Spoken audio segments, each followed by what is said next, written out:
खबर भागलपुर से है, जहां पर जिलाधिकारी डॉक्टर नवल किशोर चौधरी द्वारा अनुमंडल अस्पताल नवगछिया का गहन निरीक्षण किया गया। निरीक्षण के दौरान उन्होंने अस्पताल प्रबंधन को मरीजों की सुविधा में बढ़ोतरी करने का निर्देश दिया। साथ ही आयुष्मान कार्ड धारकों मरीजों को उनके कार्ड का क्लेम करवाने हेतु निर्देशित किया गया। पूर्व से जर्जर भवन में चल रहे मैटरनिटी वार्ड को हाल ही में नए भवन में शिफ्ट कराया गया, जिसका उन्होंने अवलोकन किया। शिशु वार्ड को भी उन्होंने मैटरनिटी वार्ड वाले भवन में रखने का निर्देश दिया, ताकि बच्चों की देखभाल अच्छी तरह से की जा सके। निरीक्षण के दौरान उन्होंने बताया कि पोस्टमार्टम के उपरांत मृतक को रखने के लिए अलग से कमरे की व्यवस्था नहीं है, जिसके कारण पोस्टमार्टम घर में ही मृतक को रखना पड़ता है। बिल्कुल, अनुमंडल अस्पताल का भी नवगछिया में हम लोगों ने निरीक्षण किया है और जो काफ़ी पेशेंट हमारे कई जर्जर बिल्डिंग में रह रहे थे और तो उसको हम लोगों ने दुरुस्त भी कराया है और साथ ही उन कई इम्पॉर्टेंट वार्ड्स को, खास करके मैटरनिटी वार्ड को हम लोगों ने एक नई बिल्डिंग में जो प्रीफैब है उसमें शिफ्ट कराया है। आप लोग देख भी रहे थे कि कितनी अच्छी व्यवस्था है। हमने उनको और दुरुस्त करने का निर्देश दिया है। दूसरा कि एक हमारा और भी वार्ड बन करके तैयार है, उसमें हमने कहा कि मेडिसिन के पेशेंट को रखा जाए। थर्ड, एक बड़ी समस्या थी कि कई बार किसी व्यक्ति की मृत्यु हो जाती है, तो उनके लिए हमारे पास कोई बड़ा कमरा अलग से नहीं था। एक कमरा है, पोस्टमार्टम रूम है, उसी में रखते थे, लेकिन हमने कहा एक कमरा भी अलग से निर्माण किया जाए और उनके अटेंडेंट को रुकने के लिए भी एक शेड निर्माण कर दिया जाए, ताकि हम लोगों को काफ़ी सुविधा हो।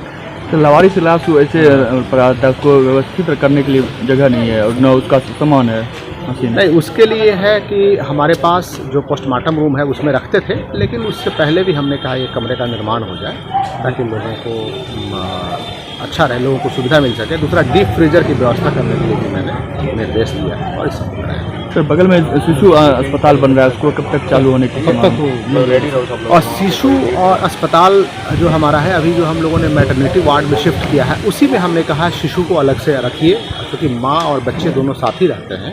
उसी में मैंने निर्देश दिया है कि नई बिल्डिंग में ही रखेंगे। दूसरा, आप देख रहे हैं कि वहाँ सुविधाएँ भी पहले से मौजूद हैं और उसको हम लोग दुरुस्त भी कर रहे हैं। सर, सीटी स्कैन मशीन नहीं होने के कारण ज़्यादातर एक्सीडेंटल पेशेंट यहाँ आते हैं, उनको भागलपुर रेफ़र कर दिया जाता है। लगभग एक्सीडेंटल पेशेंट रेफ़र ही होते हैं और वहाँ रास्ते में जाम के कारण मृत्यु हो जाती है। नहीं, जाम से तो मैं सहमत नहीं हूँ, क्योंकि अभी पुल पे जाम की स्थिति नहीं रहती है। लेकिन हाँ, लेकिन ये आपका सही है मुद्दा कि सीटी स्कैन लग जाए तो लोगों को काफ़ी सुविधा होगी। मैं बात करता हूँ इसके लिए शीघ्र से शीघ्र और हम लोग कार्रवाई करेंगे। यहाँ ब्लड स्टोरेज है, उसका चालू नहीं हो पाया, बहुत दिन से यहाँ रखा हुआ मशीन रखा हुआ है सर, लेकिन वो चालू नहीं हो पाया ब्लड बैंक को लेकर सर। तो उसको मैं क्वेरी करता हूँ और हम प्रयास करते हैं इसको 10 दिनों के अंदर में स्टार्ट। और क्या खास निर्देश दिया गया सर विभाग को, स्वास्थ्य विभाग पदाधिकारी को? यहाँ के पेशेंट की सुविधाओं को मैंने बढ़ाने का निर्देश दिया है। दूसरा, आयुष्मान कार्ड के काफ़ी लाभार्थी हैं जिनको कि हम प्रॉपर्ली क्लेम नहीं कर पा रहे हैं, उसके संबंध में मैंने कहा है। तीसरा, पोस्टमार्टम हाउस के बगल में एक अलग कमरे का भी मैंने निर्देश दिया है। चौथा कि यहाँ जो दवाइयाँ हैं, यदि कोई दवाइयाँ घट रही हैं तो उसके लिए भी टाइमली इंडेंट करने का निर्देश दिया। ठीक है सर, थैंक यू।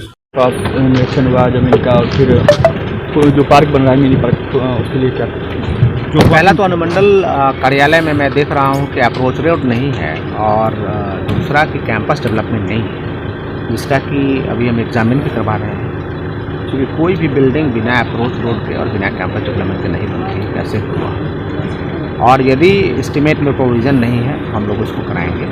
दूसरा कि अनुमंडल कार्यालय के सामने काफ़ी बड़ा ग्राउंड है, जिसको कि मैंने डेवलप करने के लिए बोला है। लोग वॉकिंग ट्रैक बना रहे हैं, लेकिन वॉकिंग ट्रैक के साथ साथ ही हमने कहा कि ऐसा शेप दिया जाए, गार्डन हो जाए, ताकि हमारे कोई भी आम जनता यहाँ आए तो उस गार्डन में बैठ करके यहाँ का आनंद भी ले सके। और फलदार वृक्ष और जो शेडी वृक्ष, छायादार वृक्ष, दोनों को लगाने के लिए मैंने भागलपुर से शहनवाज आलम की रिपोर्ट, TV1 इंडिया न्यूज़।